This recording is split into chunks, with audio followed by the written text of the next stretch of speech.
LIC presents digital बाल मेला 25 दिसंबर को award किसे है लेना? एंट्री भेजने में देर ना करना। ज्यादा जानकारी के लिए लॉग इन करें www.digitalbalmela.com। और इसी बीच आपको ये भी बताएं कि केंद्रीय गृह मंत्री अमित शाह पश्चिम बंगाल के 2 दिन के दौरे पर कोलकाता पहुंचे और ये सीधी तस्वीरें रामकृष्ण मिशन की आ रही है जहां पर पहुंचे हैं।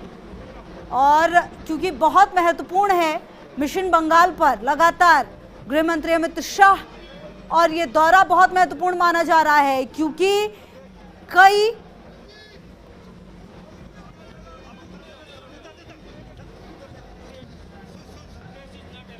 तो बंगाल में शाह मौजूद और 2 दिनों के दौरे पर। बहरहाल ये देखना बहुत महत्वपूर्ण कि किस तरीके से आज का दिन रहेगा क्योंकि कई टीएमसी जो विधायक है वो आज बीजेपी का हाथ थाम सकते हैं, बीजेपी का दामन थाम सकते हैं। काफी कुछ हो रहा है पश्चिम बंगाल में और इस दौरान नजर पश्चिम बंगाल पर लगातार है। पिछले दिनों जेपी नड्डा गए और जिस तरह से उनके काफिले पर हमला हुआ उसके बाद कई महत्वपूर्ण बातें सामने आई, कई जगहों से कई बातें सामने आई, लेकिन अब इन सब के बीच खुद गृह मंत्री पहुंचे हैं कोलकाता और ये तस्वीरें लगातार सामने आ रही हैं। बंगाल दौरे पर हैं और क्या कुछ होगा इस दौरान। रामकृष्ण मिशन पहुंचे हैं शाह, तस्वीरें लगातार सामने आ रही हैं और आज बीजेपी का दामन थामने वाले हैं कई विधायक। और जिस तरीके से लगातार पिछले कुछ दिनों में टीएमसी में टूट है, ऐसे में देखना यह महत्वपूर्ण कि कितना बीजेपी इससे स्ट्रांग बनती है। और ये अमित शाह का 2 दिन का दौरा इस मायने में बेहद महत्वपूर्ण कि कई विधायक सांसद जो हैं वो आज बीजेपी का दामन थाम सकते हैं। ऐसे में आप खुद समझ सकते हैं कि ये पूरा जो मिनट टू मिनट कार्यक्रम है वो कितना महत्वपूर्ण होगा। मिशन बंगाल पर गृह मंत्री अमित शाह, और आपको ये भी बताएं कि आरके मिशन पहुंचे हैं गृह मंत्री और लगातार ये तस्वीरें भी सामने आ रही हैं जो हम आपको दिखा रहे हैं।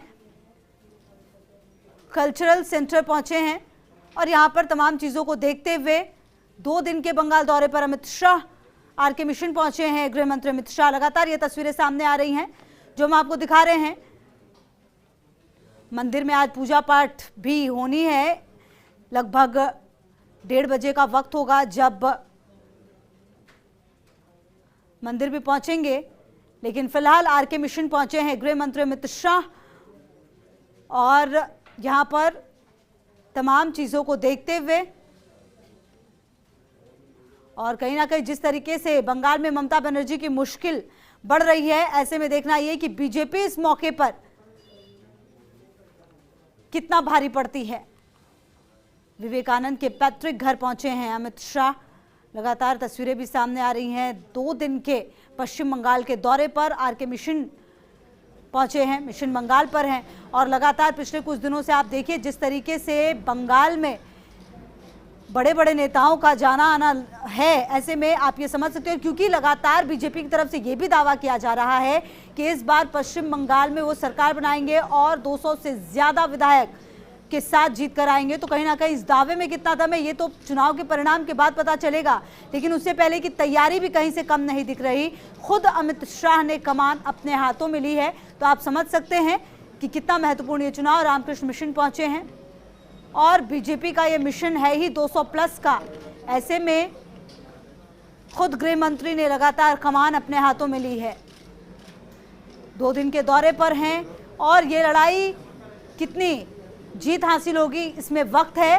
हालांकि तैयारियां जबरदस्त, एक तरफ टीएमसी में टूट मची हुई है और लगातार अगर आप दूसरी पार्टियों की भी बात करें तो बाकी चीजों में उलझी हुई है, लेकिन बीजेपी कहीं ना कहीं लगातार हर एक जगह पर अपने आप को स्ट्रांग करने में, अपने आप को हर तरीके से मजबूत करने में जुटी हुई है। और जिस तरीके से टीएमसी में टूट मची हुई है और जिस तरीके से विधायक थाम रहे हैं बीजेपी का हाथ, ऐसे में ये संकेत किस तरफ ये देखना बेहद महत्वपूर्ण। आने वाले दिनों में कोलकाता के रामकृष्ण मिशन पहुंच चुके हैं शाह, लगातार तस्वीरें भी सामने आ रही हैं और हम आपको दिखा रहे हैं कि किस तरीके से ये दौरा बेहद महत्वपूर्ण है। अमित शाह 2 दिन के पश्चिम बंगाल दौरे पर हैं और जिस तरीके से बागी जो पार्टी टीएमसी से निकलकर आ रहे हैं वो बीजेपी के साथी बनते नजर आ रहे हैं और ये साथी कितना साथ निभाएंगे ये देखना भी बेहद महत्वपूर्ण, क्योंकि लगातार देखिए जो स्थिति है वो बदल भी रही है। कुछ ऐसे भी हैं जो छोड़कर गए लेकिन वापस ममता बनर्जी के पास आ गए। उन्होंने कहा कि हम वापस आ गए, कुछ कंफ्यूजन जरूर हुआ। तो ये कंफ्यूजन दूर करने में ममता बनर्जी कितना कामयाब रहेंगी, क्योंकि लगातार ममता बनर्जी ने भी ये कहा कि सालों तक सरकार के साथ रह के अब चुनाव के वक्त में पार्टी को छोड़ देना ये कहीं से भी सही नहीं है। तो लगातार ममता बनर्जी की कोशिश ये है कि एकजुट रहें, लेकिन फिलहाल ऐसा होता हुआ नजर नहीं आ रहा है।